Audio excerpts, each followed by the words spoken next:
There we go.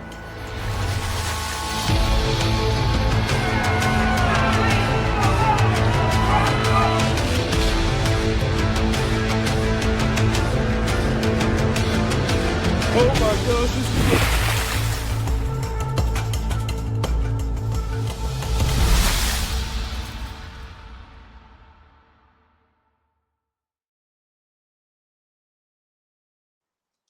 Hey everybody, welcome to the Think Outside podcast, brought to you by Baits.com. Today I'm your host, I'm Jack Dice, I'm the product development manager here at GSM Fishing. I work with pretty much all of our bait brands, bringing a lot of the great concepts and ideas for new baits and lures that all of our pro staff and regional pros and just fans bring to us, and kind of do my best to work with engineers and people overseas to bring those baits to life. So the reason I'm the host today is because that's what we're talking about. We're talking about a bait that we're bringing to life here at Yamamoto that's been a long time in the works and a lot of back and forth play to get this bait right. And it's a bait that is really dominating across fishing, and that's a minnow, shaking a minnow. But we at Yamamoto, we wanted to do it right. I mean, Yamamoto has built a reputation since before even I started working here. When I was throwing Cincos, is that their plastic was premium and the actions were superb. Like we're never going to sacrifice anything in the name of action. The action of the bait is primary in producing bites. So, that translates into every bait we make. And so we didn't want to rush a minnow. We didn't want to just come out with just another one. We wanted it to be right. So to get a minnow that's better than other ones out there, the only way to do it was to go to the man who has caught probably more bass on a minnow in the last few years than just about anybody out there. And that's saying something with how many guys are throwing it now. And he's our guest today, the one, the only, the champion of the Bass Pro Tour and numerous other places. Jake Lawrence joins us here today to talk about the Yamamoto Hinge Minnow. What's up, Jake? How are you, bud? Thank you. That was that was a heck of an invite there, it's this whole process has really been a lot of fun working with you and everybody there at Yamamoto. But man, the thing is, we're jumping into it quick here, but it's finally on the market, as I'm sure most everyone knows, and it has been overwhelming with all of the text and calls and photos. Everybody's starting to get a few in their hands, and so I'm really looking forward to kind of diving into all things Hinge Minnow today on our podcast, and I'm looking forward to it. It's gonna be a lot of fun. Yeah, I've got a few here, but like to finally hold this package in my hands, how much stinking work went into this. I mean, it's crazy that this technique it's so widespread, but it's like it's also so specific. It's so nuanced to get it right. Like you'd think a minnow would be a minnow would be a minnow, but it's actually one of the most nuanced, especially talking through it with you and working on this bait. Every little thing that you do differently changes how the bait performs, and so it took a lot of tweaking, a surprising amount of tweaking to get it right. It did. It did. Of all the techniques in bass fishing and really, I would almost correlate shaking a minnow to, trout fishing in a stream, fly fishing for trout, in that it is so fickle. The presentation, the way that you present that bait to the fish the first time he sees it is absolutely the most important. And you're right. We went through. I actually thought about this a couple of days ago. Like I know I've got them all, but at some point I would love to almost kind of build a little, shadow box and have all of the steps and kind of the layers of where this minnow started or how it looked when it started versus, the final result here. There are no, if you had to take one guess, like my wife joked, it's been a couple weeks ago, last time you and I talked. Like, I seriously feel like over the last year and a couple months, you and I have spent more time on the phone than even I have with my wife, which is kind of funny. Like it's there for a It's while. bad. It was 1 or 2 days a week and bare minimum of an hour and a half phone calls, sometimes three. So it's been a lot of fun, in the making. But it's so gratifying knowing how much we put into this, and not just us, but all the engineers and everyone involved to finally put this product in the hands of the consumer and to see the results from that. It's so rewarding. I honestly, I'm already, and I probably shouldn't put this out there, but I'm already chomping at the bit looking at some new things here. This has been a really fun process.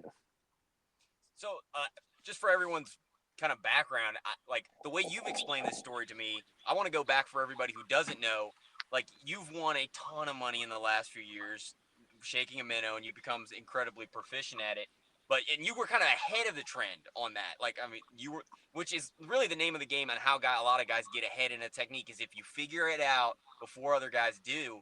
So, but like this, your story is pretty unique there. So, like, to walk us through for people who don't know how you learned this technique and what makes it tick. Yeah, yeah, absolutely. So, again, just as you said, extremely fortunate. Obviously, fished my entire life, but from a very early age, I'm trying to think back of what bait it was, but there was at some point very early. I was probably an early teenager.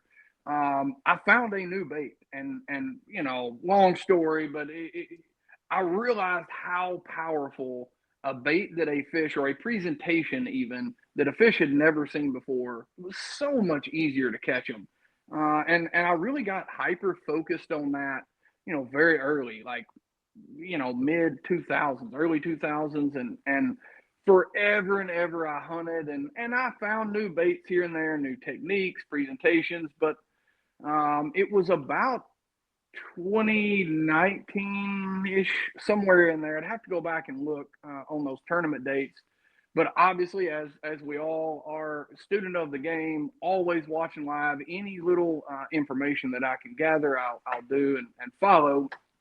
And it was Pickwick Lake Elite Series, and it was Taku Ito that I noticed. Like, he was very secretive, as most Japanese anglers are, about the bait and what he was throwing. But I could tell just by watching him fish, he was doing something that I had never fished that way. I had never, slowly winding your spinning rod and shaking like that. Like, I immediately knew without ever seeing the bait that was something new. And I, again, just hyper focused, spent a ridiculous amount of time kind of chasing that lead. And it took me probably 2-3 months for him to finally slip up, and he let like a quarter of the bag come up, into the camera angle, and really kind of diving into, the Japanese, the JDM minnow style kind of craze, which again wasn't back then, but for them,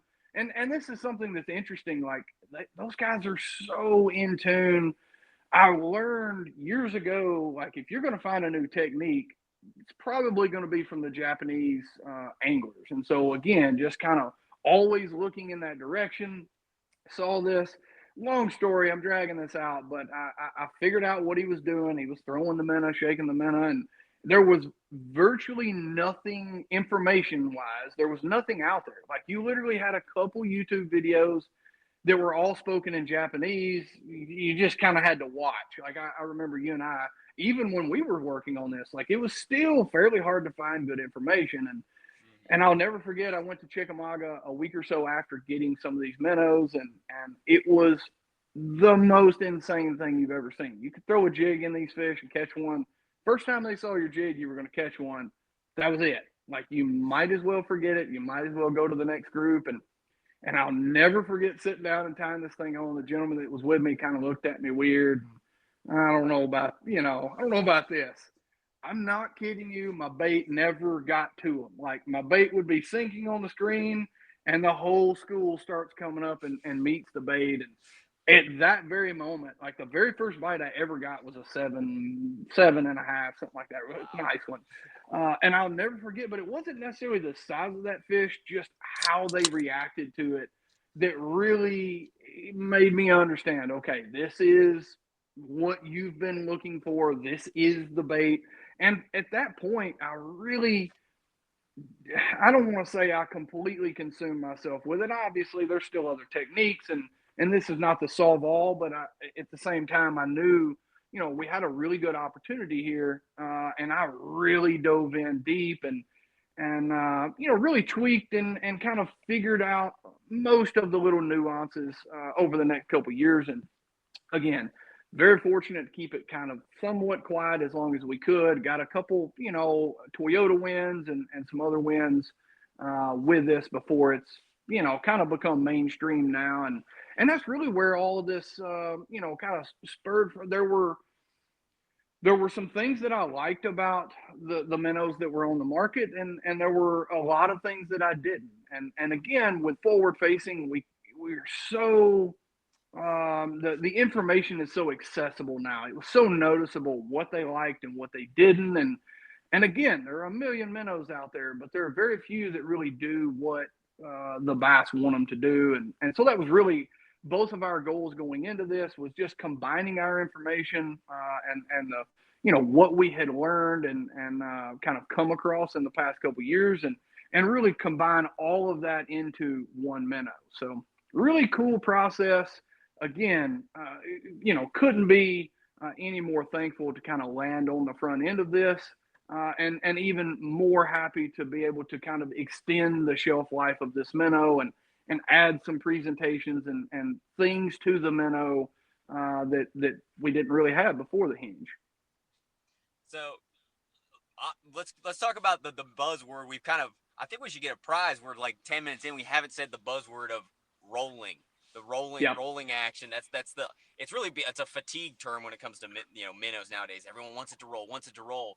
But when you're just watching a video of a guy shaking his spinning rod and reeling consistently, and you throw out there and you catch one, like talk me through that because eventually that's the best ones out there. They roll to some extent or correct. another, and they do it at different speeds, different. And we'll get into that, but just for again, you figuring it out. What was the process, or like how did you figure out what the bait needed to do to get bites, and then how to like actually get this bait or that bait to do it? Some of it was obviously a tremendous amount of it was just trial and error. At that point, like that first day there on Chick, I still, to be 100% honest, didn't fully understand, the whole picture here and what, what the minnow needed to do. I knew the shaking and kind of the general presentation, but it really took about 6 months of spending a ton of time on the lake and at a buddy of mine's pool here down the road to really like I would take so what I started doing is I would take a specific jig head and I would have a plethora, but I would take a specific jig head, take it fishing kind of backwards. Again, just kind of the way I did it, but I would take a jig head and the minnow to a body of water. I would see how the fish react to it. And based on how I saw them react, I would then go back to the pool and figure out what is that minnow doing? What's making, whether it's the jig head or the minnow itself, what's making them react or not react? Because let's face it, there are a lot of jig heads, even with the hinge, that just don't provide the appropriate action and really give it all that it has. So it was really just a process of elimination, and maybe that was the right way to go about it. Maybe it kind of seems backwards. Like I know now, you and I, like I'm at this guy's pool. He's probably, I guarantee you, I bug him to death. Certainly drive his wife crazy, and I bet all the neighbors think it's weird that another man's truck pulls into this woman's house all the time. But Pulls out his fishing rods and walks them out. exactly, pull out my fishing rod and go out back. But now knowing what I know, I can go to a pool and find out in 2 or 3 pitches whether this is what we need it to be or what not. But back then, I really needed the fish to tell me what they liked, and then I could figure out from there, what's different about that made them react, or again, I can't stress enough how fickle this technique can be, and again, that's really Jack and I going into this very early on, we had a couple, 2 or 3 main goals that we were really wanting to, specialize or put a lot of focus in rather. And one that was really the most important and what we constantly went back and forth on was we wanted a minnow that had the appropriate action straight out of the pack. Anybody can do it on most any jig head, most any jig head. And excuse me, that was again along with several other parts of kind of the criteria, so to speak. That's been the most crucial part to me is these minnows oftentimes are not super easy to work. It's very it's a lot of hand-eye coordination. And if this minnow, and if there is anything that we take out of this podcast today, I hope it's this one. And that's that if you're throwing a jig-headed minnow, we hope obviously it's the hinge. You never want this bait to bobble. You never want it to go head down. And that's something that a lot of new anglers to the technique struggle with. Just again, you're shaking, so you're constantly giving the bait slack. You're giving it the ability to fall, but yet with the correct reel cadence, everything keeps working, everything's rolling. But we wanted to simplify that, and I hate to say it, but kind of dumb this thing down to where we make it as easy as possible. And we've really, I mean, I honestly use my kids, more than I did anything else. Like we would go to the pool. I would go by myself. We'd work with this. I would get something happy. We'd go back with Jack. They'd send me a few. I would go, and I would also bring my kids. And again, this is probably 5 or 6 years in the making for me. So it's almost like muscle memory at this point, to shake the minnow correctly and keep everything operating smoothly. But again, my sons, both 9 and 14, don't have the experience and kind of that background there. So it was easy for me to take our minnow and see what it did, and then let my oldest use it. And then again, if he could do it, then I would give it to my young one. And that's really where, to me, this minnow shines. Again, I don't want to say this is the best minnow in the world. That's all personal preference. I know this is what I've been throwing for a while, and what I'm going to continue to throw. But most importantly, it's the ease of operation, and something that to kind of, I'm jumping ahead here, but to dive into is just because it's rolling right next to the boat, or even on a decent little cast in a swimming pool where the water is fairly stagnant, there's no current, there's not any wind. That's one thing, but to get your bait to operate way out, call it 80, 90, 100 feet from you, current, pushing the minnow. There are so many factors that go into it, that we really wanted to dial this thing. The easier it works, the more often it's going to do it, even when, again, the circumstances aren't perfect for it. So, Yep, no doubt. So, like, what is when you talk about you've gone to the bass, and like we'll as we get into this, and we might as well look at it now. That what make you were taking your bait, you're taking it to the lake, you're getting bites, then you take it back to the pool and you say, okay, what did it do? Those are what ended up those attributes that made those different minnows and the way you rigged it and the way it worked, or what went into this. But talk for it to everybody else. What was it? What is it that makes that you're looking for a minnow to do most of the time? Again, this technique has become more nuanced over time, like any technique. It's like, in my mind, I think of it a lot like, crankbaits. Like, there's your wide wobbling square bills, and I've got a flat side, and I've got, yep. ones, like, they all have their time and their place, but day in and day out, there are certain things that you were looking for to get in this. And what were those things that you found out? Correct. So what I found was the most enticing, or the action that would receive the most attention from a bass, is a slow, consistent roll. Consistent being the most important.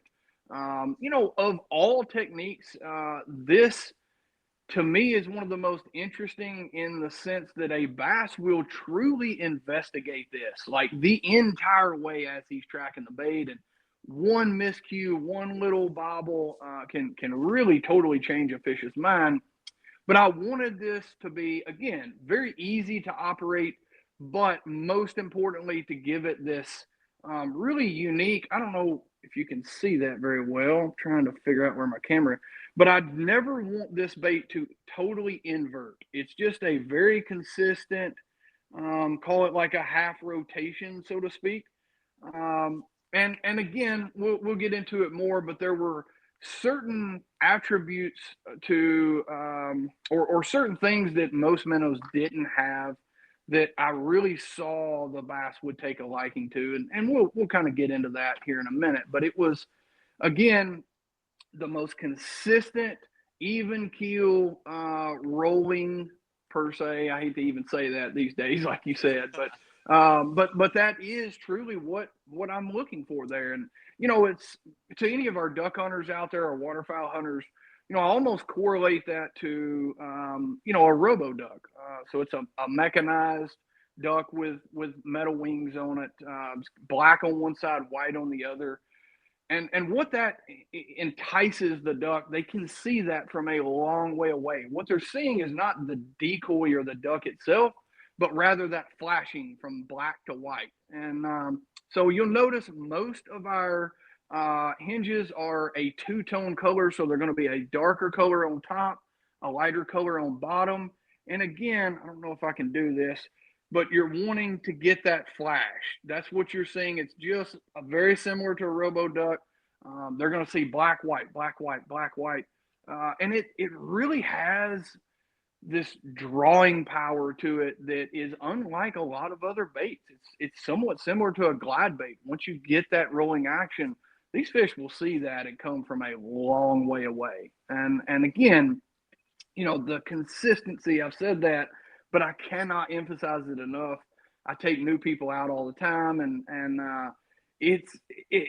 I make it look a lot easier sometimes than what it can be, but it's so much easier to get them again. Just a brand new a beginner. I had someone who's probably only caught 10 or 12 bass their entire life. I guess that was last week, that was able to pick this minnow up and catch them fairly consistently, like almost as good as I could. It was kind of surprising. And again, it's just kind of a testament to the bait, but the time that we put in this. It's we very easily could have, like, obviously there's not that many shapes that a minnow can be, so we very easily could have thrown out a minnow shaped soft plastic and called it good. But I commend both you, the engineers, everybody for sticking with me.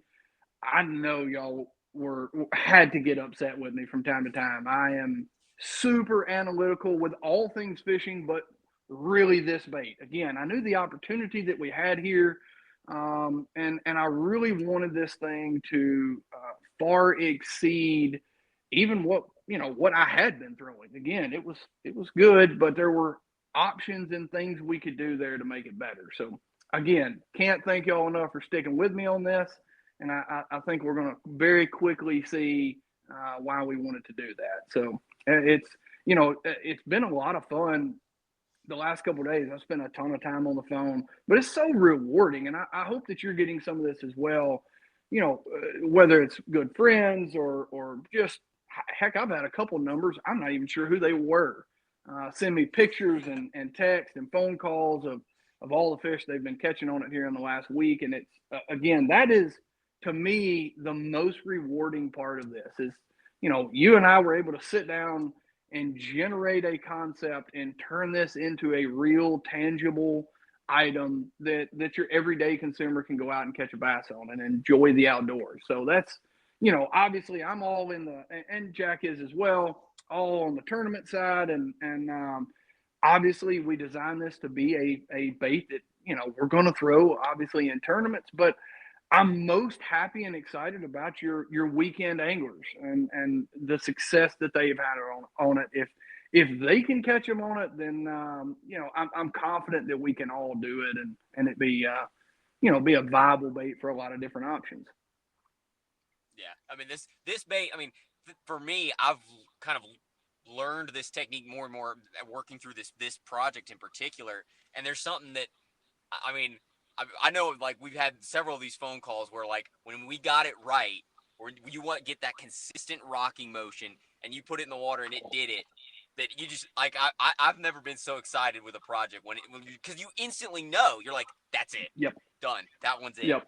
And And we it's so crazy how close you can be, yet miss the mark. Like we missed the mark a few times. That's why it took us, a year and call it 2 months or so to really get this thing hammered out. And again, I can remember the very first day that I got I know it was the second prototype that the first one that actually operated the way we wanted it to. Dude, I bet I called you 6 or 7 times in a row. I'm like, Jack, you're gonna answer. Like, I need to tell you this right now. I am too excited to let this go. You got to answer. Stop what you're doing and let's talk about this. So again, just more, the process. It was frustrating, and there were some times where you and I kind of doubted, like, man, what are we? How are we missing this? Like, this can't be this hard. But once we dialed in the right formula and the right shapes, we got everything the way that we wanted. It was so obvious. Like, again, the instant it hit the water and you started shaking, it was doing exactly what we needed it to. And we've kind of ignored or haven't gotten to this point, but the most important part about the hinge to me is the actual hinge itself that you see towards the back half of the bait here. And this is a really a kind of a totally new concept, and something that I felt like was very important with our minnow here. And the reasoning for that is so often, especially now that these fish are seeing more minnows, we're shaking our minnow over the top of this fish. He gets in behind it and he tracks it for 10, 15, sometimes 20 feet and just doesn't bite. We just don't get that reaction that we need. Again, it's amazing how much they'll study and kind of figure this bait out, whereas other baits, they just run up there and eat it and the game's over. So, what I wanted to do was to be able to impart kind of a secondary action, and it really kind of turned into more than what I even envisioned at the time. But I wanted to be able to create that kind of cat and mouse, that predator prey, reaction of the prey realizes that he's back there, he surges away or he tries to get away, which is what almost all minnows are going to do. But before the hinge, we didn't have a good action. Most minnows just kind of twirled around and acted real weird, and oftentimes the fish didn't react very well to it. With the hinge back here, what we've enabled ourselves to do is, again, that slow, consistent rolling action. If he gets in behind that bait for, call it 10 feet, you can simply wind this bait. Stop twitching, wind it a few cranks, call it 2 to 5, 6 cranks. This bait's going to have a really unique, instead of a rolling action, it swims like very, I don't want to say erratic. It's smooth, but it's an aggressive swim. And that is something in the last, I've probably had the final production copy 2 months or so. I bet I've caught 40% of the bass that I've caught on this bait actually winding it away from them. So again, the bait and the technique is constantly evolving, but I am the most satisfied and happy with this little hinge back here. It just gives us a secondary source of that reaction bite, creating that manipulation there, that this truly is a shad trying to get away. And it's honestly opened up more doors than what I ever imagined.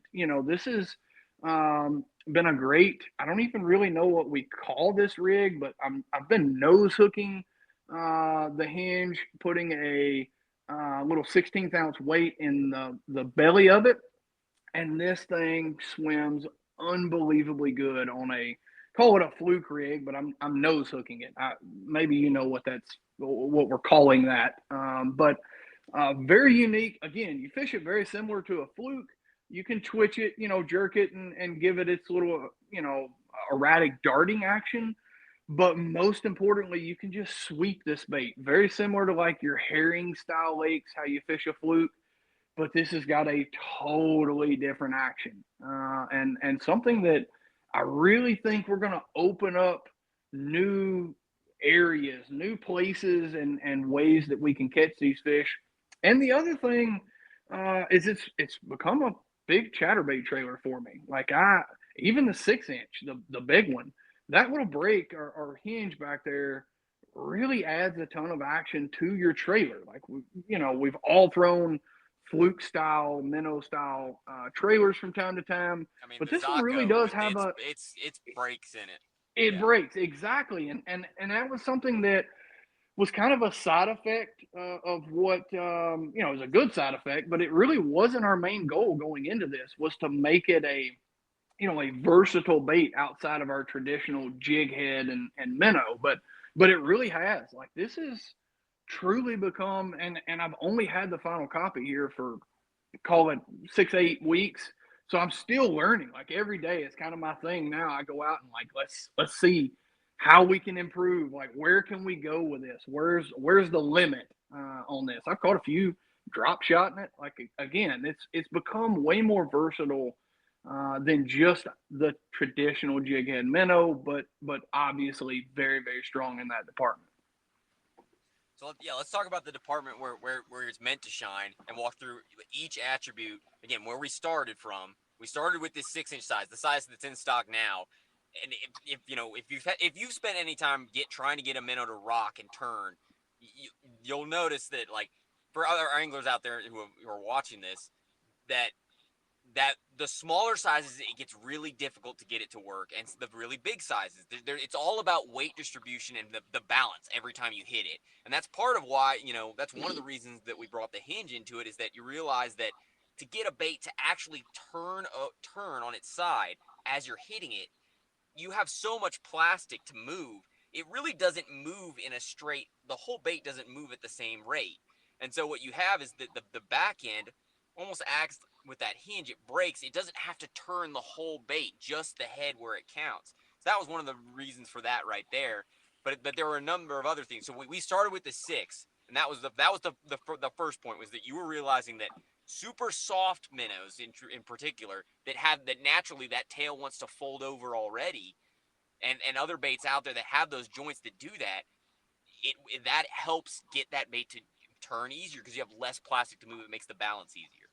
Correct. So I'm going to give out a little piece of information here that is really, when I understood this, it completely changed, like, my mindset and my understanding of how to get a minnow to observe this consistent rolling action. And that's that each time, I'm going to try to do this, each time that you hit this bait, again, we've got to call it like a half roll. We never want this bait to invert, but you want that flash that you get there. What happens is, each time that you make contact, as you're twitching your kind of semi slack line, what's happening is, each time you're making contact, the bait will actually bend itself, and that is what helps to get the bait to roll. If the bait is super stiff and we don't have any leeway or freedom back here, call it the back half of the bait, the back 50% or so, it really kind of mutes it, and it may try to roll. Like, we see a lot of minnows out there that it tries, it kind of wobbles over, but the back half of the bait's keeling itself, like it's keeping it in line there. And again, that was a part of the hinge. It helps to make that bait roll over by allowing that bait to break. With that little bitty break there, little bitty bend, you can barely make contact with the bait, and it instantly wants to roll itself. And that was, again, our main goal here. Let's get the everyday end user to get comfortable with this bait and to be able to make it operate.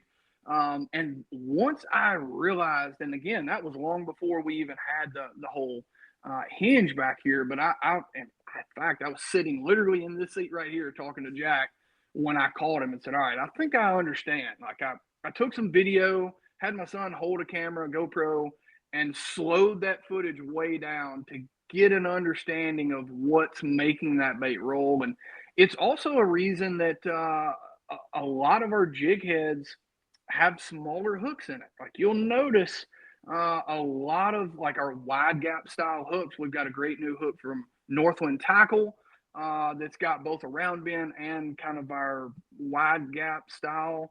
The reason that wide gap is so important, and a lot of people are going to that, is the wide gap actually makes the bait get a little closer here. It actually allows the hook to come out a lot earlier. So on our Northland head with the 3/0, I come out on the fourth little bubble here. So kind of hard to see with this particular color, but we've actually got some dimples there. I can kind of get it to show. There you go. You can see it a lot better on your color. So what we wanted to do there was to make this, again, as user friendly as possible. We wanted you, once you've rigged this one time and you gain that control and the rolling action, we want you to be able to repeat that every single time. So with these little dimples here, I know with my 3/0 Northland wide gap hook, I come out in the fourth hole, really kind of the back of the third hole if I'm getting super specific. But on our round bend, I come out at the back of the fourth, almost at the fifth dimple. And again, everybody's going, "My goodness, is this really this crazy?" I'm analytical. I'll be the first to admit. And it's not, if yours doesn't come out right there, it's not the end of the world. But I just know with my setup and my system, this is what creates the most consistent roll. So again, that wide gap actually comes out earlier in the bait, allowing more of the bait to actually break over and bend, kind of warp to get it to carry itself over. So I've had a lot of questions about that. That's something that's very underutilized and really not talked about. I'm sure there's probably going to be a few people a little upset we let that out, but it is very important. I see a lot of guys throwing a big giant 4 or 5/0 hook on any minnow, and I kind of look at it and go, I bet I'm gonna catch them better than you do today. Like I walk away kind of smiling, knowing that Yep. we understand this. So, again, there are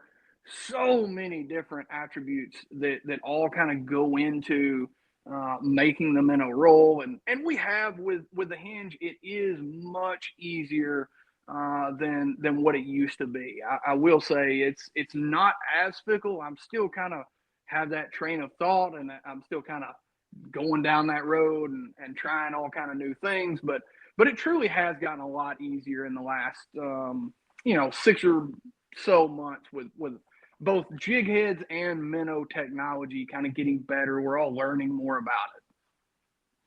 Yeah. So I mean, so here's the like working through this. There's a couple features on the Hinge Minnow that we can look at that kind of go into this. Is that you know, in theory, if you got a bait and you're trying to get it to spin, the more surface, non-round surface, in theory, a tube would be the thing that would spin the most. And so there are minnows out there that once you get them moving, they'll spin. Like but again, they'll almost want to invert. They want to spin so fast. So you can get a bait to roll, but it might roll too much, and then you can have baits that push more water, but they don't. It's really hard to get them to roll. So that's what you're constantly fighting Yep. with a minnow presentation. And so like when you look at the Hinge Minnow and it's got these, you'll notice it's got those long flanges running along either side. That is not to help the roll. That does not make it roll easier whatsoever. That's I think the No, big that misconception out there that with is those a flanges huge out there. misconception. You're exactly right. That is each time that this bait each time that this bait rolls over, that flange is actually catching water. So it's actually the opposite. If and this is something I have not been in this situation, and I'm kind of going off. We'll get back, but there may come a time where I actually take a pair of scissors and cut the flange off on both sides. If I'm throwing a minnow in a lot of current or a lot of wind, something that's really fighting against the minnow, I may actually cut these off to help speed it up and get it to roll better. Because this, and you described it perfectly, this is the total opposite in regards to the flange. It's if you take them off again, you'll get that same erratic, kind of inconsistent. It bobbles, it kind of goes all over the place, like most minnows out there.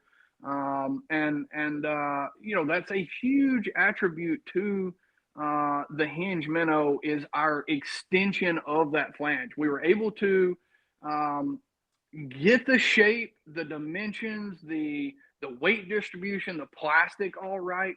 Um, but when we increase the flange all the way down to our actual hinge is when things really took off.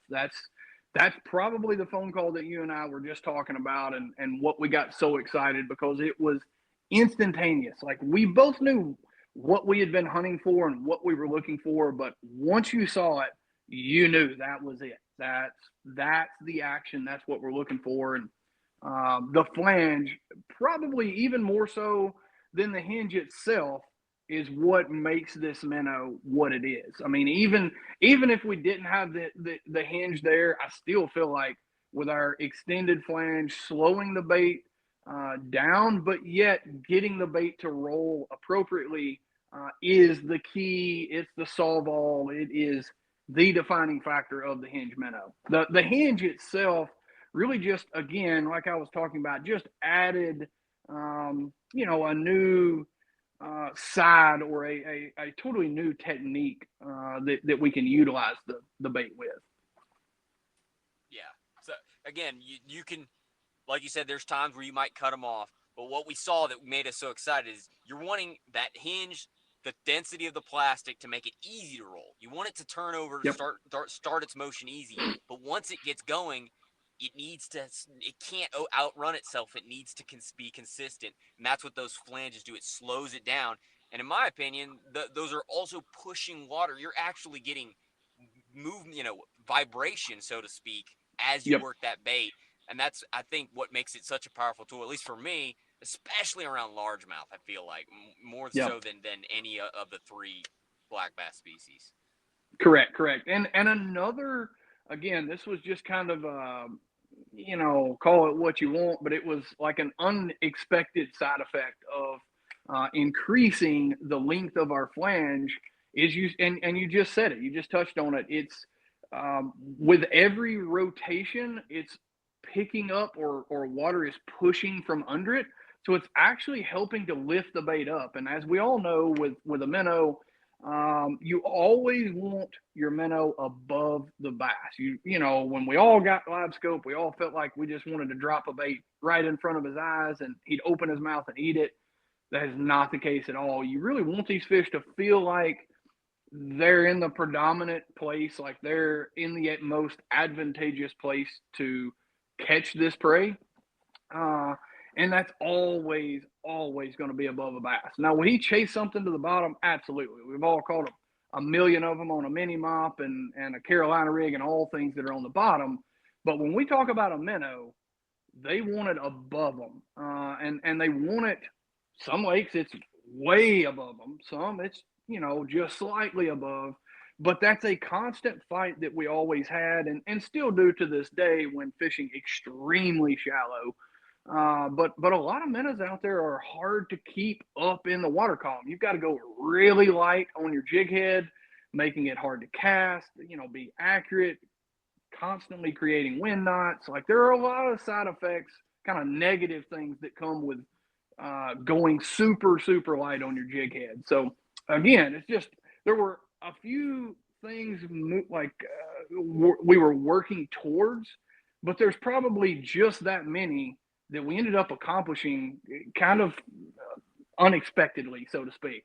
But this minnow really does operate very well high in the water column, with an eighth or a 3/16 jig head, as opposed to having to throw a 16th or maybe even smaller, getting into kind of the lesser known, lesser utilized hover strolling. Like that was always a big deal when we had to go super shallow to keep these minnows up in the water column. That we've really kind of solved. I mean, it's I've caught some fish that I literally like saw with my eyes and casted to and caught them on the minnow. So it's not just an offshore super deep live scope. That's something that I can't wait for everyone to kind of pick up and figure out. Is this has totally gotten coined as a forward facing deal, and I get questions all the time. How do you fish this without forward facing? Throw it anywhere a bass is going to live.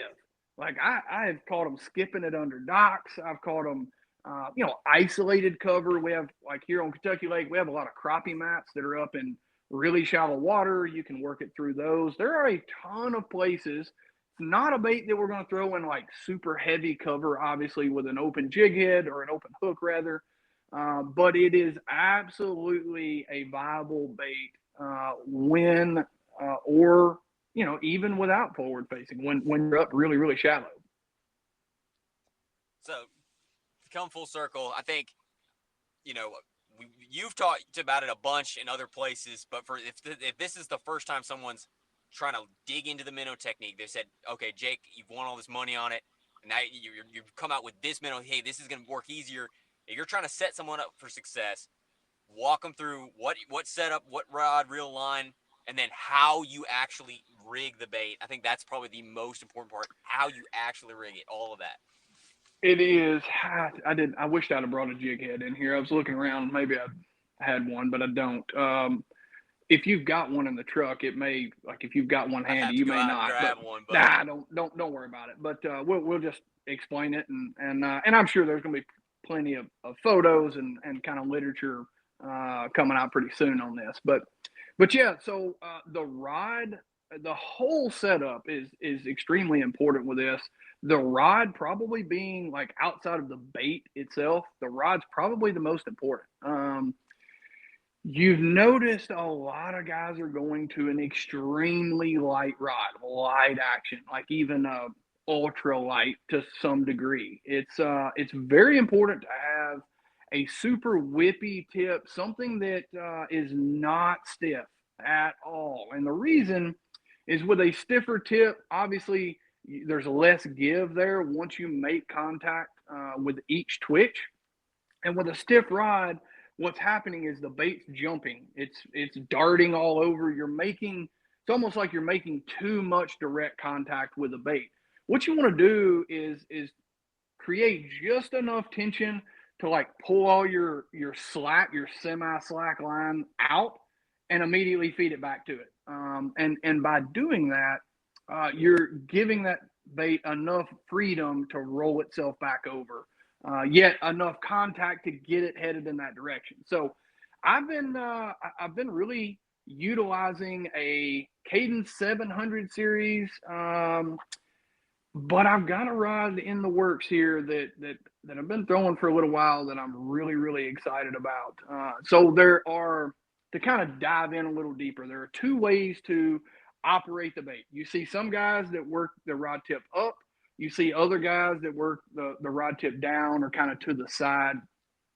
So we're working on two totally different rods to kind of accompany each individual.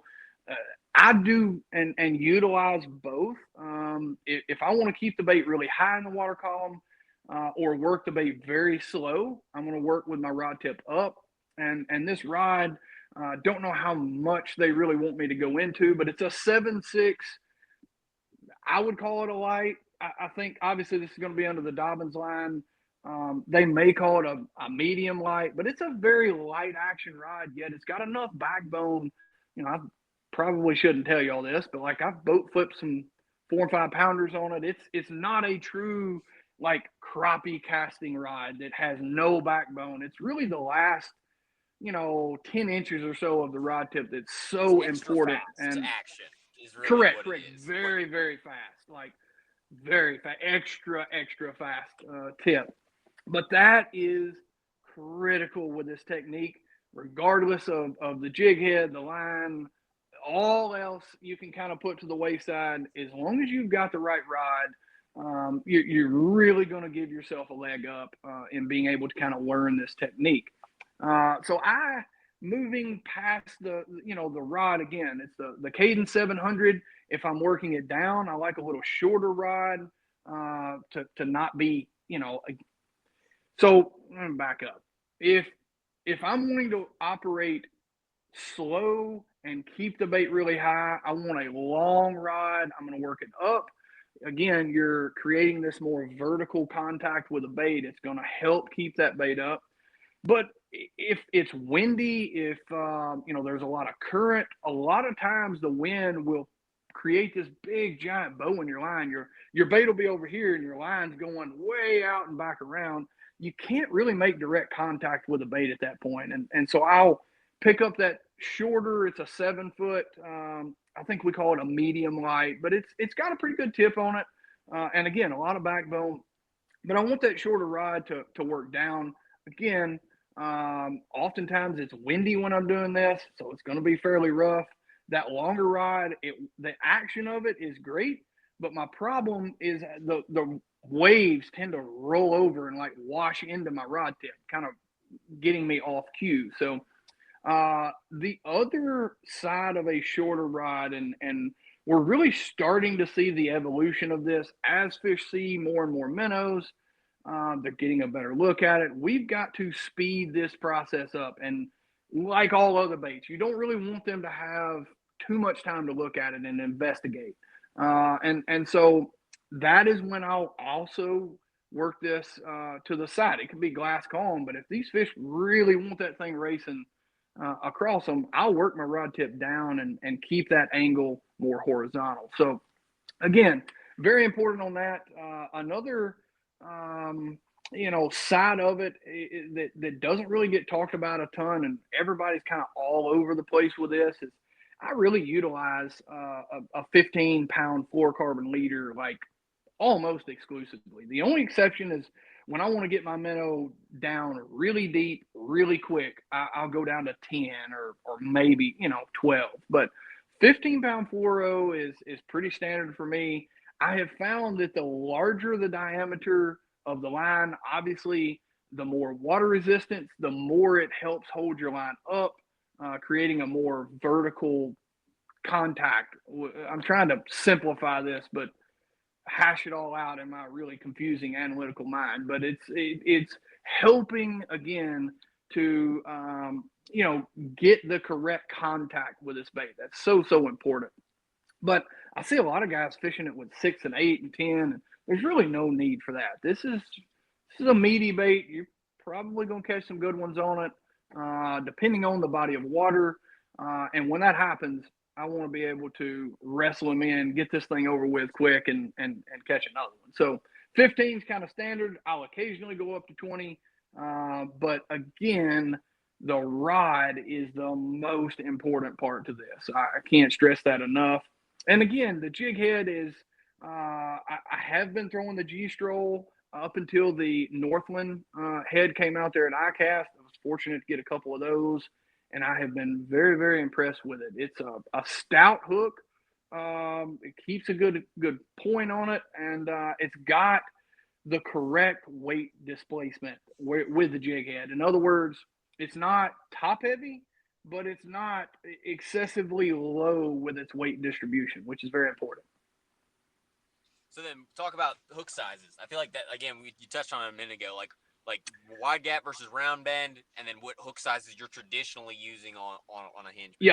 Yep. So generally, I'm again, it's going to depend on the size. So something that we haven't hit on here, we've just talked about and shown you the 6-inch model. Those just released earlier this week for most retailers, and we're soon to be coming out with the others. But we've got 4 sizes. So we've got a 3.5, a 5, 6, and 7-inch.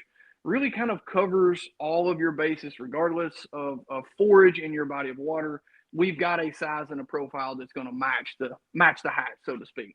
And it is really different based on a 3.5 versus a 7. Obviously, it's 2 kind of totally different jig heads and hook sizes, but you really want to go as small as possible on your hook size. So the 2/0 is kind of my standard. I can get away with that. Again, the wide gap, but I can get away with a 2/0 in most all of our baits.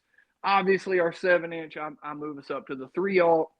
However, I still feel like you could probably catch them pretty good on the 2. But the 2/0 to me is a really safe, kind of happy place. It's stout enough. You're not going to have to worry about opening that hook up. But again, small enough where we get the hook out of the bait early enough to give it the appropriate action.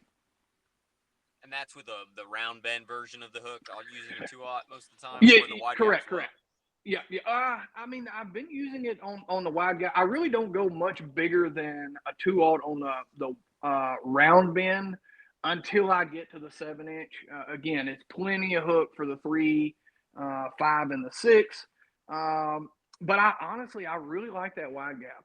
It's something that again, the sooner you can come out of that bait, the easier it's going to roll. And I have found with the bend of a wide gap. You can get away with a smaller diameter or a smaller gauge hook. In other words, the weight is distributed differently on a wide gap hook versus the round bend, and it's a little bit stouter for the gauge wire that it is. Mm-hmm. So when do you choose a wide gap versus a round? When you're Yeah, so again, I tend to kind of, at least here, since ICAST, I have really leaned fairly heavily on that wide gap. I've thrown the round just again, kind of playing, and I have seen, one or two times where I felt like it really, that round bend kind of hindered it. There was about 2 or 3 weeks ago, we had a little, front come through, brought a lot of rain, and there was a lot of current here on both Pickwick and Kentucky Lake. I was fishing both of them at the time, and you could definitely tell the minnow would react better with that wide gap. And so what? Again, I'm kind of all over the place, but you are just going to have to forgive me. That's how I operate mind wise when it comes to baits. But one thing that really, I don't know if it doesn't get thought about, or kind of, I don't know how this has gotten missed in the equation, but anytime that you've got water that's pushing against the back of the minnow, it really hurts the action. It changes the contact points. It changes the how it operates and what it does, and you really have to get as much out of the bait as possible to keep that slow, consistent rolling action. Again, no current. You can really get away with a lot of different hooks and jig heads. This is really only specifically talking about extremely high winds that's generating that current. And again, most all of us are going to be downwind throwing into it. You can control the boat a lot better. Most of us are going to, have that scenario where, whether it be, dam generated current or wind driven current, you're going to have water pushing against the back of the bait. And that is absolutely, without a question, I'm going to go to a wide gap on that. Again, you, without that scenario, you've got more freedom. You can get away with a round bend. But I in the last little bit, I really like that wide gap. It's hard for them to shake it. Uh, and again, I just feel like the weight is redistributed differently with that wide gap. It's more evenly distributed, so it's less likely to open itself up. So I've really, in the last couple months, to kind of answer your question, I've really swapped from the round bend, kind of your traditional finesse swim bait jig heads, to this wide gap with Northland. good deal. And then I mean, last piece is probably one of the you talk about where your bait comes out. One of the things to keep note of if you're trying to get the best results out of your hinge minnow is you want it. You obviously the longer what he's talking about with the longer hook is that's more backbone. Like and you saw this back in the day with the paddle tail swim baits. I remember throwing little finesse swim baits Yep. on jig heads. Shorter, the smaller, like a 1/0 versus a 3/0 means that there's less backbone to hold the bait stiff. So that's what we're talking Yep. about when we're talking about the hook coming out sooner. But we also, at the same point in time, you don't want this bait to be sitting like this, where it's folding down. You need that bait to be as straight as possible, or even just barely, nose the back end up.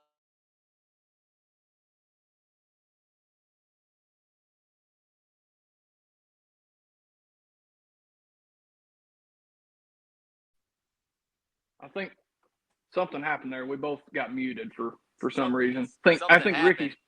playing us a prank there on the back end. And yeah, I think he's saying we were talking too long, but that's the last thing I would just make note of is that Yes. that's all the juice. But I know talking to you, making sure that bait is super straight. You have the a Yep. And smaller gate, a 2/0 hook, rig straight with the lighter rod. you should be good to go. Yeah. So to take that a step further, and you're exactly right, Jack. What I want is once the bait, and I'd have given anything to have had a jig head here, but what I want is when I finish, I want the tail to be just slightly above my head, which obviously is where our jig head's going to be. So you could say you want the tail slightly above the jig head or head. Either way, you're going to accomplish the same thing. And again, it just really helps to drive this kind of revolution or roll over. If you've got it, and what Jack was saying is if you've got this thing threaded on and say you catch one or two, he comes up and jumps, slings this bait around. A lot of times, the bait will form a little tear there, and the bait is still somewhat straight, but the tail is lower than the head. I don't care what minnow you've got, what jig head, what rod reel, it's not gonna roll. And so it is mission critical. Keep it. They will roll even. Again, like if the tail is the same height as the head and jig head, but I like to even start it a little above. That way, usually I can get two fish, maybe even three out of it. With you starting high, you'll rip a little bit, and you can catch another one. Then you rip a little bit, and then you catch another one. And again, it doesn't always rip. It's mainly when that happens is they'll come up and jump and thrash Little around, fish in and particular, golly, they drive me nuts. they Wasting baits for do. no And reason. They go. yeah, something that was that ended up kind of happening here with a 7-inch, which I really hope is coming soon. I'm chomping at the bit. Y'all are staggering my quarry of 7-inch. Y'all are being very stingy with them. Y'all send me like 4 or 5 bags at a time, and that lasts like 4 hours on the lake. So I'm Well, ready you for got these more things than to get I out do. there. We're in the same boat. We're both waiting for it. That's right. But the 7, what I really like with the soft plastic material, the density that we decided to go with, is if you hook a really big one, and this doesn't happen every single time, but I actually like this. The bait, if that fish comes up and really thrashes around, oftentimes it will fully sling the minnow completely off of the jig head. So now all you've got is the jig head with your hook. You've got no leverage. The 7-inch is considerably heavier than all other minnows that we have. And it created a lot of leverage there from the beginning. And I'll be honest with you, I have like a big minnow has lost me as much money as it's made me. And what I mean by that is if oftentimes back in the day, if they ever broke the surface, count your blessings if you survived one. If she came up again, you can pretty well just figure she's gone. Like there was so much plastic, so much weight being leveraged around, they would throw it a lot of times. And it's kind of a cool, we weren't really like, I didn't come into this and tell Jack, hey, I want us to make this where, if a big one eats this, it's going to sling them in and we don't have leverage. And I'm sure some people are going to be upset about that and mad that, I only got 2 or 3 fish out of this one, but I'm telling you, it is a difference maker. When you've not got that leverage there, you can fight that fish all day. There's no worries. I mean, obviously, we're going to lose one every now and then, but it is significantly better as far as my bite to land ratio on big minnows now that I've got this one and I can kind of get rid of it when we need to. So yeah, that's perfect tease. We've got 6-inch is available now. We've got the 5, the 3.5, and the 7 are all coming here soon. They're just trying to. I know the Yamamoto team has been working tirelessly to get them in stock for us because we keep chomping at the bit asking for them. So they're working on it. So big shout out I to the think Yamamoto team, the project managers, and everybody making this happen. absolutely, and just kind of a funny side note. I think I've been cut off on the 6s until everybody gets well stocked. I keep sending an email to Jen and Tiff and all them, and it's like I need more. I'm sorry, but I need more. I haven't gotten a response on the last email, so I think I think they're gonna wait and let it get in the hands of everybody, and we'll get us some here soon. I say that I've got enough to get me through a day or two. But this has been a really, really fun project. It's something that I'm super excited again to get it into everyone's hands and kind of hear all good or bad. Hey, if you got something that you don't like about it, tell me, because Jack and I are always working. We're always trying to develop the next, whether it's let's make a bait better or let's make a totally new design. I'm always open for suggestions and love to hear everybody's feedback. So appreciate y'all having us here to really kind of showcase the minnow and what all is involved with it. I hope we've answered a few of the questions that you have. If you don't, certainly get with us. Leave us a comment. I'll double check. I think this podcast, I think we'll be able to look at all the comments based on where we post it. And I'll try to keep up with that and answer individually each question that you have there.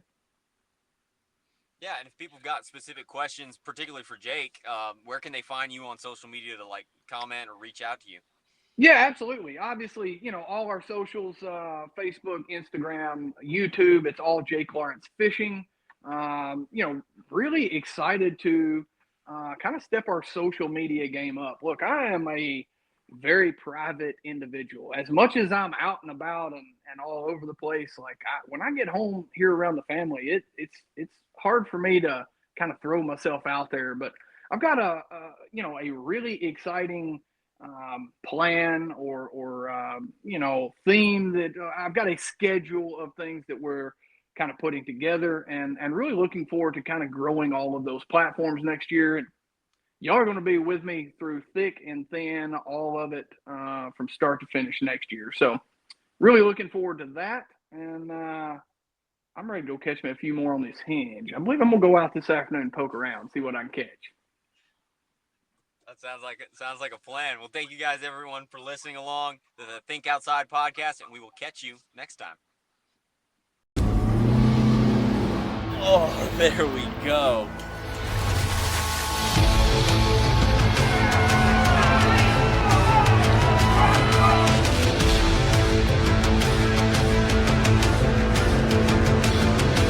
Oh my gosh, this is